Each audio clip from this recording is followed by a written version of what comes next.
Academic ফাংশনটাকে একদম সুন্দর সুন্দর রূপে একটা স্টেবিলাইজ একটা পজিশনে নিয়ে আসে, যাতে করে যাই একাডেমিক ফাংশন হবে কখনোই বাধাগ্রস্ত বা ক্ষতিগ্রস্ত না হয়। এটা এক আপনাদের বিষয়। আরেকটা বিষয় আমি আপনাদের কাছ থেকে পরামর্শ চাইবো, আপনারা এখন না দিলেও পরবর্তী সময় আপনারা আমাদের ডিসকাশন মাধ্যমে আমাদের উপস্থাপন করতে পারেন। সেটা হচ্ছে যে আপনাদের কাছে যদি কোনো পরামর্শ থাকে যে এই প্রতিষ্ঠানটাকে কীভাবে আরো এগিয়ে নিয়ে যাওয়া যায়, সেটা অবকাঠামোগত উন্নয়ন হোক, ছোটোখাটো কিছু রেগুলার কোনো ওয়ার্কশপ কিংবা একাডেমিক কোনো হচ্ছে রিসার্চিং হোক, কিংবা ধরেন ছাত্রছাত্রীদের কোনো বিশেষ কোনো প্রোগ্রাম দিয়ে হোক, কালচারাল, স্পোর্টস, একাডেমিক, যেটাই কোনো একাডেমিক যেটাই হোক না কেন, আপনাদের কাছে যদি কোনো পরামর্শ থাকে আপনারা জানাবেন প্রিন্সিপাল সাহেবকে। আর কিছু অনুরোধ করবো যে কলেজ এবং স্কুল শাখা একসাথে করে কিংবা আলাদা আলাদা যেটা আপনি কনভিনিয়েন্ট মনে হবে, আপনারা সকল শিক্ষকদের নিয়ে মান্থলি অথবা আপনার দ্বৈমাসিকভাবে আপনারা একবার হলেও বসবেন। হ্যাঁ, বলবেন সবাইকে, শিক্ষকদের মধ্যে সবাইকে নিয়ে বসবেন, একটা প্রকল্প করার মতো কাউন্সিলর মতো করে সকল শিক্ষক কর্মচারীদেরকে মতামত নেবেন যে কারো কোনো অসুবিধা হচ্ছে কিনা, কারো কোনো পরামর্শ আছে কিনা, সেগুলো ওই টেস্ট কাউন্সিলের সিদ্ধান্তগুলো আপনারা ম্যানেজমেন্ট কমিটিতে উপস্থাপন করবেন। টেস্ট কাউন্সিলে এই বক্তব্যগুলো উঠে আসছে, এই বক্তব্যগুলো আমরা এখানে এজেন্ডাভুক্ত করতে চাই, তাই না? তখন আমরা চিত্রটা সরাসরি আমার সাথে কথা বলার সাথে কম থাকে, দেখা হয় বা আমাদের এখানে আসা কম হয়, সেদিন কমিউনিকেশন গ্যাপ ছিল না থাকে, সেজন্য বলবো যে আমাদের কোনো বিষয় থেকে আপনারা আমাদের মাধ্যমে টেস্ট কাউন্সিল আপনারা উপস্থাপন করেন, পরবর্তীতে এখান থেকে এজেন্ডাগুলো নিয়ে আমরা এখানে সমাধান করতে পারবো। এখানে লাইব্রেরিয়ান নাই, লাইব্রেরিটা দেখি লাইব্রেরি আমি আমাদের সেটা হলো আমাদের মনোগ্রাম আছে, ওইখান থেকে আপনার বই আমরা নেই, বই আসে প্রতি বছরই বই আসে, ওটা আমাদের সেক্টর করা আছে, রেজিস্টার মেনটেন করে আমরা স্কুল শাখায় কিন্তু বইগুলো দিই আলাদা। ঠিক আছে, কিন্তু আমি যেটা বলবো যে এভাবে কিন্তু লাইব্রেরি মানে এনগেজ হবে না। তো আপনাদের নতুন লাইব্রেরি নিয়োগ দেওয়ার আগ পর্যন্ত ডেজিগনেট করে তাকে আমরা একটা অর্ডার, ঠিক আছে, যাতে আমাকে লাইব্রেরি দিতে পারেন। আমিও তাই ভাবছি। আপনারা বিজনেস কাউন্সিল করে আপনারা সিদ্ধান্ত নিয়ে করেন, করে আমাকে জানাবেন, তাকে আমরা একটা অর্ডার দিব এবং তার দায়িত্ব হবে তার রেগুলার কাজের পাশাপাশি লাইব্রেরিতে একটু বসাটাকে অর্গানাইজ করা এবং স্টুডেন্টদেরকে লাইব্রেরি মুখী করা।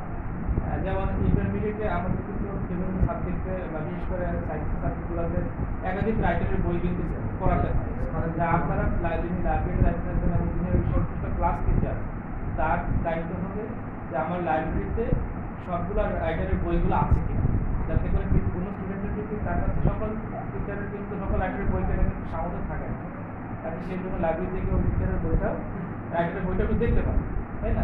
এই জিনিসটা আমাদের নেক্সট মিটিংয়ের আগে আপনি জানাবেন, বিশেষ করে সায়েন্সে সকল রাইটারের বই আপনার লাইব্রেরিতে আছে কিনা, ঠিক আছে? না থাকে এটা দ্রুত প্রকিউর করার চেষ্টা করবেন, প্রকিউর করে ফেলবেন, প্রয়োজন আমরা এটা ঠিক আছে।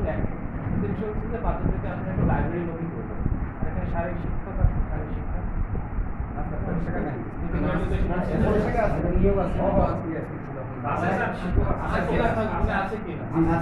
ওনাকে এনগেজ করেন, আবার ওদিকে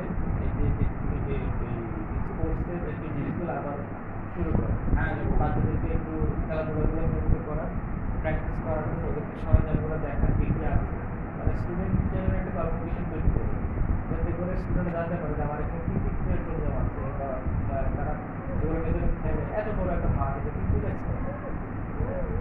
আর হচ্ছে প্রয়োজনে আপনার লোকাল কম্পিটিশনে খুব বেশি খরচ হবে, আপনি যদি ফার্স্ট ইয়ার সেকেন্ড ইয়ার একটা খেলা দেয় একটা ফুটবল খেলা দিতে, ঠিক আছে, আরো বড় বড় নির্ভর করবে, ফুটবল খেলা দিলে আমার মনে হয় এখানে 1000 বা 2000 বেশি খরচ হবে। হ্যাঁ, আপনি ট্রফি না দিলেন, আপনি এই যে বললেন যেটা পুরস্কার হচ্ছে 5টা বই, ঠিক আছে, দ্বিতীয় বইটা লাইব্রেরিতে, ঠিক আছে, এটা থাকলো, বা একটা ছোট্ট একটা স্মারক দিয়ে দিলেন, মানে 1000 টাকা 2000 টাকা, হ্যাঁ, এটা থাকলো যে ফার্স্ট ইয়ার এটাতে জয়ী হলো, সেকেন্ড ইয়ারে জয়ী হলো, তাই না? এটাই ওদের হচ্ছে পড়াশোনার পাশাপাশি একাডেমিক দূর হবে। আর আমি যেটা বলবো যে আপনার রুটিনটা ফলো করবেন, যে ক্লাসটা যদি দিবেন সেটা আপনি অ্যাটেন্ড করতে পারেন। আর মাঠ সম্পর্কে একটু প্রশ্ন ছিল স্যার, মাঠটা আমাদের খুব সুন্দর এবং আমাদের মেইন যেটা গেটটা দোকানে আমাদের পশ্চিম সাইডে ডাস্টবিন করে রাখা হয়েছে, আমাদের গেটটা একেবারে নোংরা হয়ে আছে এটা দেখাশোনার দায়িত্ব কে করবে?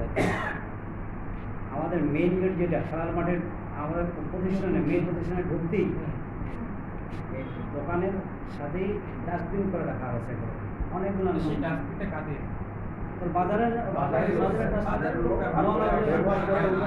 আমি একটা কথা বলি, এই বাজারটার নাম রানীগঞ্জ বাজার। রানীগঞ্জ বাজার। আচ্ছা, যদি আপনারা না পারেন তাহলে একটু আমাকে একটু মনে করাই দিবেন।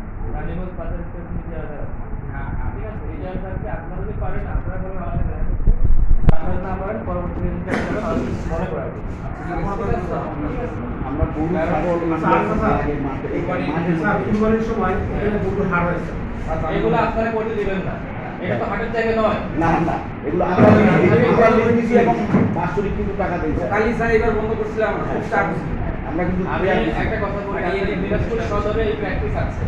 দিনাজপুর সদরে আপনাদের এই প্র্যাকটিস আছে যে যে যার খেয়াল খুশি মতো কিন্তু অস্থায়ী হাট বসায়, বিশেষ করে কোরবানির সময়। কিন্তু অস্থায়ী হাট কিন্তু জেলা পরিষদ ছাড়া কেউ বসাতে পারে না, জেলা পরিষদ পারমিশন লাগে। ইভেন আপনার স্কুলে যদি থাকেন এটাও কিন্তু অবৈধ, বুঝলেন? আপনার প্রপার প্রসিডিউরে যাবে। এখন এই স্কুলের মাঠে বা কলেজের মাঠে আপনারা এই হাট অন্য যদি বসাতে না পারে, এই পরিমাণে অনেক আগে থেকে ব্যবস্থা, ঠিক আছে? গেট লাগাই দিতে হবে।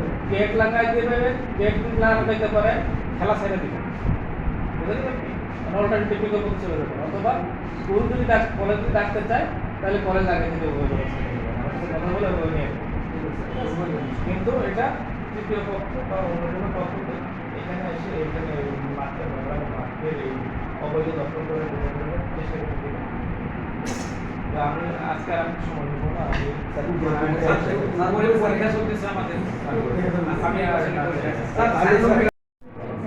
হ্যাঁ বলেন।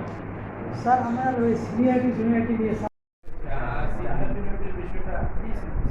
এটা আমরা বিধি মোতাবেক স্যার আমরা যে রেগুলেশন যেটা আছে এটাকে পোর্টাল ওপেন করে আমরা আশা রাখি যে নেক্সট এক পরবর্তী এক মাসের জি স্যার ধন্যবাদ স্যার। মানে আমরা আসলে কি জানেন যে অনেক প্রতিষ্ঠানের অনেক ছোটখাটো যারা বড় সমস্যা সেগুলো অনেক আছে, স্টেপ বাই স্টেপ আমরা করে দিচ্ছি সবগুলো সমাধান।